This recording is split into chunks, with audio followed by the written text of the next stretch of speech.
What's up, everybody? It's your boy Reggie Casual, friend of casual.co. So we are out and about. I know you guys have been waiting a long time for this. If you're new to the channel, then fantastic. But if you've been here for a while, you know this has been a long time coming. So today we're going to take a trip to one of my favorite areas, what I call the best place in Tokyo for vintage / secondhand shopping. That is Shimokitazawa. Now there's a couple of reasons why I call it that. And I know there's other people out there that have been to Japan. I will say, hey, there's other areas, but I'm gonna explain why I think it's the best and why it's so great. One of those reasons, just a full disclosure, is because I'm really close to it. I live about 5 minutes away from Shimokitazawa. I can bike it in probably like 10 minutes, but it is one of the best, just bar none. And if you ever happen to come to Japan, you owe it to yourself to take a visit. So I'm just gonna stop talking. This is the intro. Look at some of the sites, Haven't done this in a while. Please forgive me, but I think you guys will enjoy this trip. So let's get it.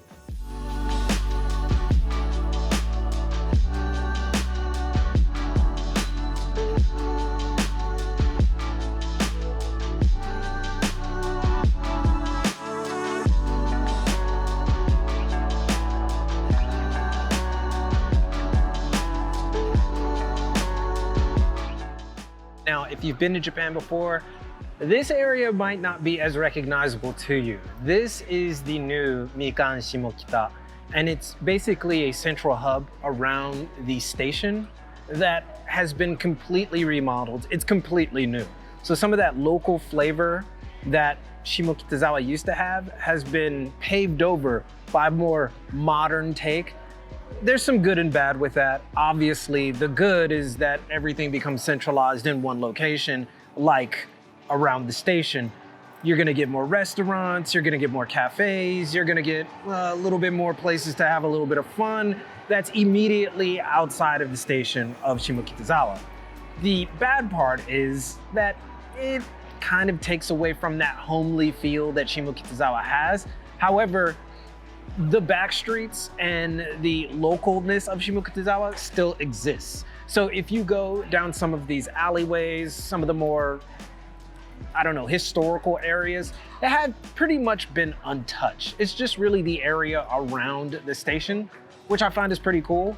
But one of the great reasons to come down here is not simply because of this new area, but because of fashion, the styles. It's where I get a lot of my inspiration from, more so than places like Harajuku or Shibuya or whatever what have you, those big central hubs that Japan is known for. Shimokitazawa has that kind of natural Japanese flavor where a lot of the people are engaging in styles that are, based on vintage, based on secondhand. And this happens to be the prime place, in my opinion, to do a lot, to at least explore a lot of what Tokyo has to offer in terms of fashion and style. Why? Because there's literally thousands, I'm not even joking, at least hundreds of vintage and secondhand stores.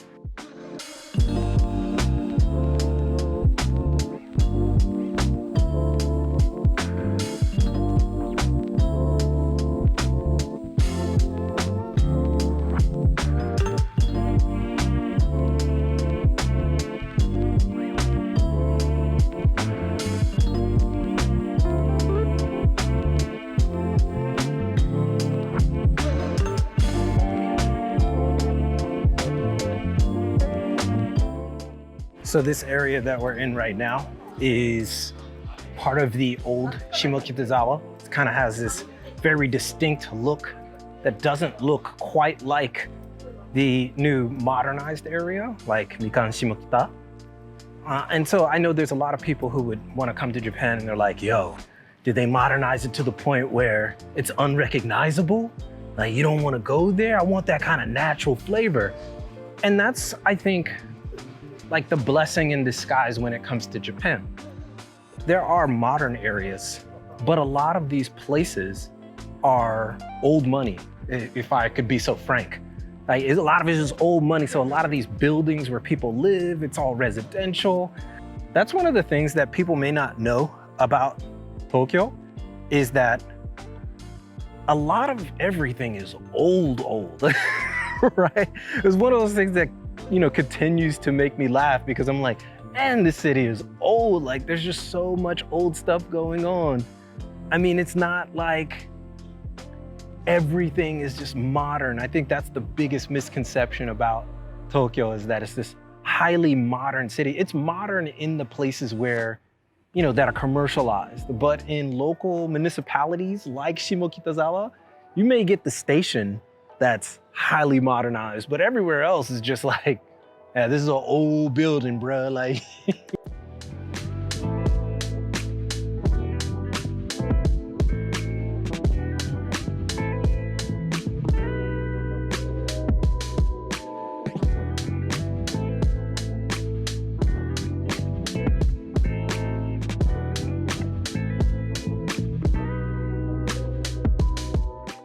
this is a little small little thing right here. I know, I just like showing people this. This right here is one of the most clutch things in Japan. Basically, you can take your passport photo, your ID photo here, you just get in this little box and you take your picture, and it does all of it for you. You take it to, like, you know, the immigration center. Like, it's so convenient. I have one right outside of my station where I live. I've used that thing numerous times. So behind me is the remnants of the old line, of the old station, right? This is the KO line. KO line, I used to live on the KO line. In fact, I was about, I think maybe a stop or two away. When I first moved to Japan, I lived in an area called Shindaita. And Shindaita had no grocery store. Sucked, but I worked in Shimokitazawa, which was really convenient. So I just hop on the train, go to work, and then boom. And that's how I got introduced to this place. All right, so before we get into the last part of this, I'm gonna key you in on a secret of mine, all right? And don't tell nobody. Maybe you're gonna tell people, I don't know.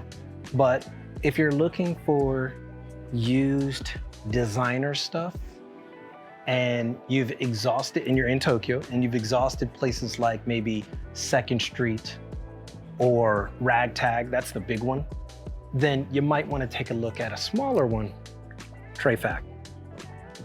TREFAC has tons of stuff.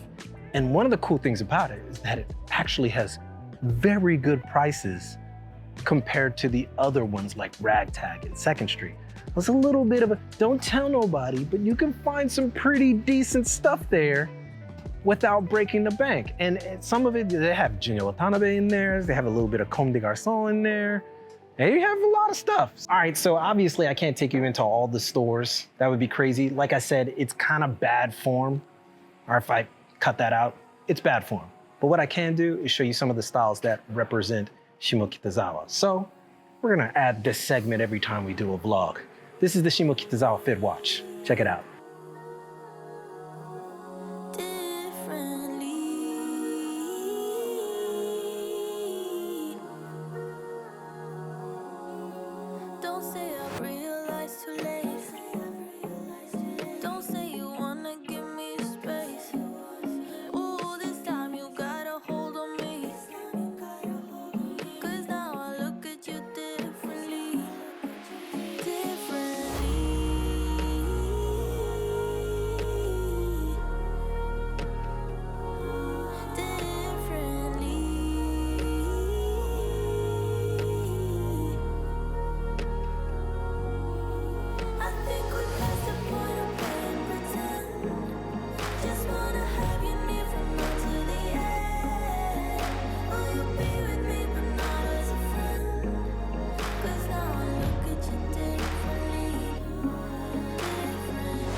So, why is Shimokitazawa the best place for vintage / secondhand shopping in all of Tokyo? Out of the numerous places that you can go, it's not the biggest, hub. It's becoming something like that, and it's not Harajuku, of course. It's not Shibuya. It's not these places that are just world-renowned, known for being shopping centers. Well, and of course there's other places like Kichijoji that is also well known for vintage shopping. But what makes Shimokitazawa great, it's something that I kind of alluded to earlier. Shimokitazawa is kind of like a stopping point. It's a midway point between local, kind of suburban Tokyo, like residential Tokyo, and the commerce hubs like Shibuya. And what I mean by that is it literally is that. Like if you hit Shimokitazawa, there's a direct express train from Shimokitazawa that goes directly to Shibuya. And then of course, if you can get to Shibuya, Harajuku's right there. And then Omotesando, then Minami Aoyama, and then all of those crazy places that are well known amongst the fashion inclined who have come to Japan. But Shimokitazawa is like the midway point. So if you come here, unlike a Kichijoji where it's kind of a little bit out of the way, Shimokitazawa not only has all these hundreds on top of hundreds secondhand and vintage shops, it also is a midway point to Shibuya. Not only that, it runs along the same line as Shinjuku. So if you're on my line, which is called the Odakyu line, that line from where I live, it's a straight shot to Shinjuku. I can change trains, norikae. I can change trains and go directly to Harajuku. And from Harajuku, you get to, it's just really, I'm close to everything when it comes to, where I live. But when it comes to Shimokitazawa, you basically can go in every direction and you're gonna hit a central hub, which is why I believe it's the best. Not simply because it has hundreds of stores, but it's a centralized place that has Japanese, at least Tokyo, local flavor with the style that you would see in Harajuku or Shibuya, but even more so because it's not out of bounds. I think when you go to a place like Harajuku, it's so like outrageous. A lot of the times people, they do get out of hand over there. I mean, and plus a lot of the people who go to Harajuku really are, a lot of the time they have more money. So they're able to buy some of the designer stuff. So they'll mix in their designer stuff, things of that nature. And so you really don't get to see exactly what it is that Japanese are capable of when it comes to this aptitude in putting things together. But when you hit a place like Shimokitazawa, which is that midway point, I mean, it's a beautiful thing. And on a weekend, I'm actually here at the recording of this, I'm here on a weekday. And it's still kind of thick, thicker than a Snickers. But on a weekend, it's just as busy here as any other place that you could ever go. At least as far as the density of people that are here, it's just as busy. But what makes it even greater is that unlike those big commerce places, you don't have to go to a mall. You don't have to go to, the Urahara where all these stores are. Literally, there's a hub, but you have to discover, you have to search, you have to go in these alleyways, you have to be inclined to be like, yo, I'm in it. And for me, and I know you've probably seen this excitement on my face because that's exactly what it is. It's the fact that when you come here, it forces you to behave as the Japanese behave. And that this place, I could say without a shadow of a doubt, has kept me here. Just Shimokitazawa. I've wanted to, even though I live close, like literally like 2 stops away, I've wanted to live here since I've gotten here. I've argued, had debates with individuals countlessly about like, yo, we need to move to Shimokitazawa. And it's just kind of like a no because you already live close. So I'm very lucky. I'm very happy that I do live close. But if I could give a suggestion, when you hit Japan, the next time that they open up for everybody, take a visit to Shimokitazawa. You will not be disappointed. I promise you, it's gonna be a great moment for you. And There's not much else I could say. So what we're gonna do from here is we are gonna try to go to as many places as possible on this new kind of trajectory of the casual, giving you a little bit of insight into Japanese fashion and style, also some of the history of some of the places that we're going to, or at least the local vibe, what it all means. We're gonna go to several places. Hopefully we can get in some of these stores and give you the story of some of these places that you don't ever get to see on any channel.